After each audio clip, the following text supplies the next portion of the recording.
পারবা হাজার হাজার সনাতনী দূর দূর পর্যন্ত যতক্ষণ দেখবা সনাতনী যারা আছেন এই সাইডটাও দেখতে পারবা।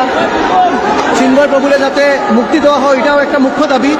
তার সঙ্গে বাংলাদেশে যে সংখ্যালঘুর উপরে নির্যাতন এটাও যাতে তড়িঘড়ি বন্ধ হয় এটা দাবি খরিয়া বাংলাদেশ সর অভিযান হিন্দু ঐক্য মঞ্চ এই আন্দোলনে সারা আসাম থেকে সারা বরাকবলি থেকে হাজার হাজার সনাতনীরা এটাতে অংশগ্রহণ করছেন। এখানে দেখতে পারতাম আমার দোলাই থেকে আইছেন আমরা দোলাই শুনাই দোলাই এবার ক্যান্ডিডেটও আসলা ইন্ডিপেন্ডেন্ট ক্যান্ডিডেট আমার বন্ধুদের কুন্দানি মাসে 5 সপ্তাহ আইসি কইছি ক্রস করবো, এখন আমরা ওইদিকে যাইমু, হয়তো মৃত্যুবরণ করবো কিন্তু ওইদিকে যাই।